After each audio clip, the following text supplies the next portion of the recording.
Well, there were a couple of factors that motivated me to write the book.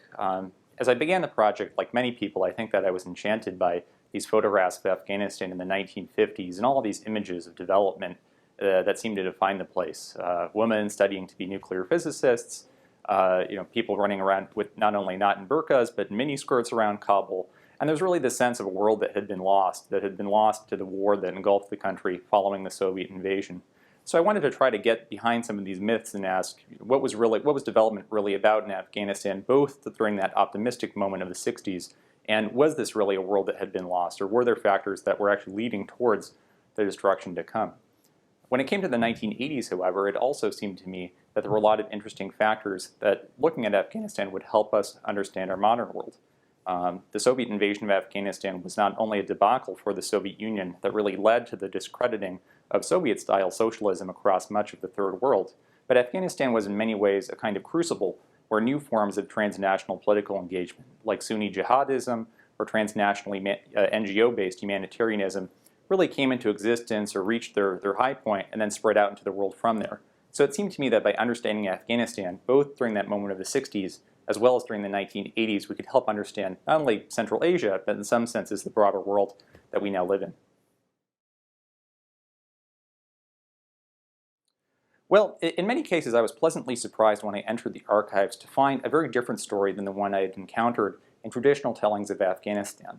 The typical narrative, I think, associated with the history of Afghanistan is what you might dub the graveyard of empires. And this is a story where sometimes it's the British, sometimes it's the Soviets, they march into the country, they have a regime change, everything goes wrong, and then they end up beaten and bloodied and leaving the country. But this is a story that oftentimes was more about, say, Moscow or London than it was about Afghanistan itself. And when I entered the archives, I found these files of not sort of imperial powers intervening per se, but people who were concerned with actual things and actual places in Afghanistan. Concerned, for example, with managing cedar forests in eastern Afghanistan, concerned with petroleum reserves in northern Afghanistan, or concerned with soil salinity in plantations in southern Afghanistan. And it struck me that by working through these natural resources and working through these people and advisors, many of whom I was able to intervene, I could reconstruct Afghanistan so that it actually seemed like a real place. It wasn't a place where these jihadist groups emerge out of nowhere to threaten the Soviets, but rather a place facing problems that are very similar to the world that we dwell in today, where there's ecological collapse in many parts of the country and people turn to extreme solutions to rectify the problems that they're facing. So it was a way to kind of build from the ground up in that sense.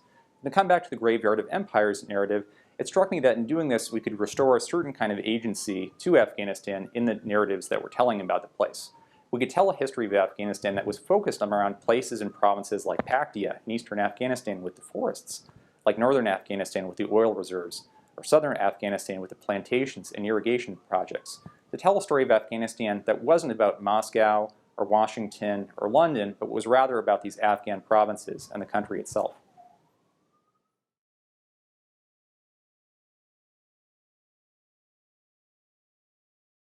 Well, I think one is that we need to get beyond using the term of failed state to refer to Afghanistan. I think a better question to ask, rather than is this country a failed state or not, is what's the nature and what's the style of its engagement with outside foreign resources. Whether we like it or not, a place like Afghanistan, virtually since it entered the international state system and started engaging with outside powers, has always been mostly receiving and sometimes giving money to a broader international economy, often receiving subsidies from imperial powers of the day. In the 19th century, it might have been the British Empire, South Asia, and so on. In much of the 20th century, it took on a new form, the superpowers. And today, obviously, it takes on a different form still, with Western donor states and the NGO community worldwide.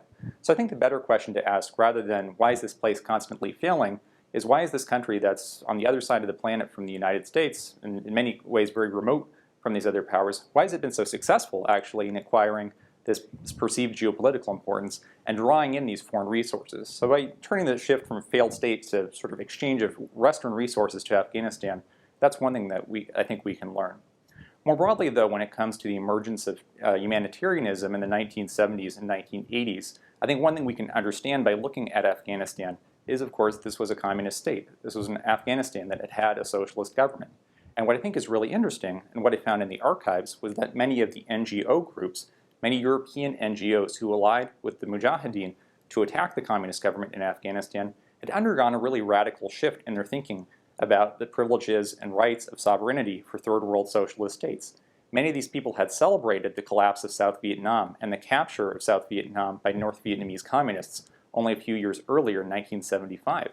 Yet by 1979 and 1980, it became a no-brainer for many of these people to collaborate with very, very right-wing Islamist militias to attack and overthrow a left-wing government in Kabul. So this is a book about Afghanistan, but it's also a book that deals with ideas too, and shifts in thinking about how Westerners, how progressive people should interact with third world socialist states.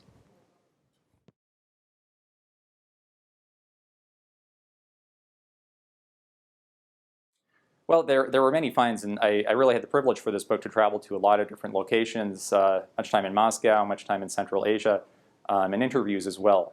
But I think that one experience which really sticks in my head, and I think really comes back to me from the motivation to write this book in the first place, was an anecdote that I found in the archives of the Soviet Ministry of Higher Education. During the 1950s and 1960s, the Soviet Union sent not only oil technicians and engineers and so on, but also teachers of the Russian language to go to Kabul and go to the provinces to educate Afghans in Russian, to obviously interface with all this infrastructure. And I found a written report by a Russian lady who was a Russian language teacher in northern Afghanistan, who'd been using the example of space exploration, cosmonauts and so on, to teach the Russian language to her students. And in her report, she noted that I went around the room asking my Afghan students if they wanted to be a cosmonaut, an astronaut, when they grew up. And she was really surprised and found that none of them said they wanted to become Afghan cosmonauts. And she was perplexed. She said, why would you not want to do this thing? The Soviet Union has sent Yuri Gagarin and these people into space. This is really the sign of what it means to be a modern state in the world. And they said, no, you don't understand. We don't want to be Afghan cosmonauts. Afghanistan is this poor country. We're never going to achieve this kind of modernity. We want to be Soviet cosmonauts. And the only way I can imagine myself entering space, but in some sense entering the modern world, is with the help of the Soviet Union. Now, none of this is to excuse the later Soviet intervention and the massive violence that was visited on Afghanistan. But for me, more than illustrating, I think, this poignant personal moment as recorded by this Russian language teacher, it really speaks to the profound effect and the profound admiration that a lot of people in the third world had for the Soviet model of development. And I think that we look at crises today, such as Syria, it's very evident that there's still large circles, whether we like it or not, in places like the Middle East and Africa, of communities, of elites who still very much look to Russia as their gateway to entering international life or staying in international life.